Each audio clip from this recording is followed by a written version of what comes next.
find a rhythm or get the numbers you want if you guys are not playing in second halves and not passing the ball? You know, the number I want is I want our team to have more points than the other team. That's the really number I want. So. How about like just the rhythm and chemistry and kind of in-game speed connection with the quarterback if you're not passing the ball 30 times a game? Yeah, I don't know. I don't really kind of look at it like that. I don't really look at it as I'm worried about how many targets I'm getting or if I'm in rhythm with Will. I just kind of trust that if I'm running my route and my number's called upon, he's going to put the ball there and I'm going to catch it. That's kind of how we all think. So.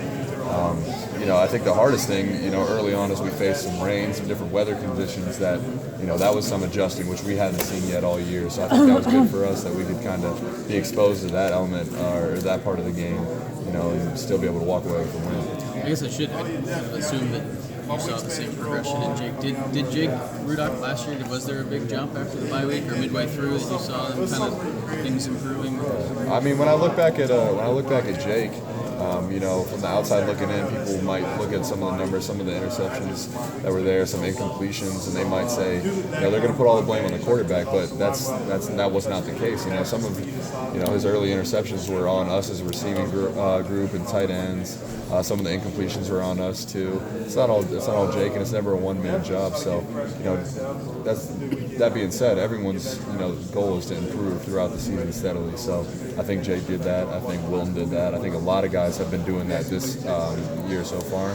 They're going to continue to do that going forward, and we're going to need that if we want to reach the goals that we've set out to accomplish. Hey Jake, are you one of the last couple of years?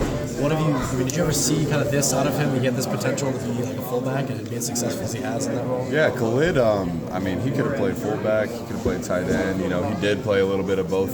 But now that he's a full-time fullback, he's doing a great job, and that's.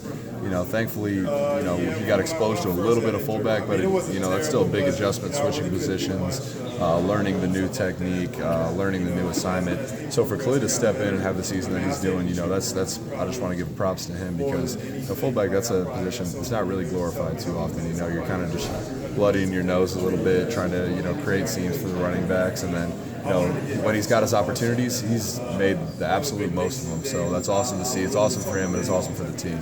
Jake Ryan's wearing his whistle. Are you coaching this week too? Yeah, I coached earlier. I went home and showered after. I think I lifted earlier. Some guys had to lift right after, but it was awesome. I got out there and got to coach some of the younger guys today, and be kind of an assistant to Coach Jay. Is that sort of a natural fit for you? Are you yelling at guys? Are you just teaching? No, I think a lot of it was teaching. I think, when you look back at this past summer, I think I tried to take on that role already. So to an extent, it was kind of just, this past season, obviously, that's Coach Jay's role, and I help where I can and where I'm needed. But, today I kind of got to take a bigger role in terms of coaching and helping lead these guys. And, it's great when you have a group that is hungry to learn and hungry to get better because, it makes my job as a leader of the group and Coach Jay's job is easy as well. Did you see and experience some things in the first half of this season that maybe makes you feel even more strongly you can challenge for a Big Ten championship here? Yeah, absolutely. You look at we face some really good teams. Colorado turns out they're a very good team. Wisconsin's a good team. We've been exposed to different things. Penn State's actually, they're a pretty good team too. We've had to respond to getting punched in the mouth. We've had our backs against the wall here and there. We face adversity. And we've also handled games that we were supposed to handle. So you've got a little bit of everything. But that being said, going into the season, we had a target on our back.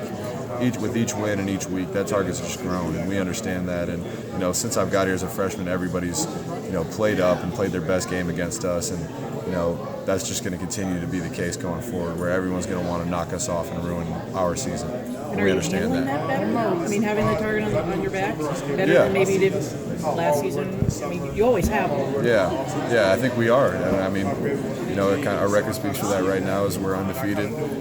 But we're not patting ourselves on the back. This is where we wanted to be. This is where we worked to be. This is where we really expected to be.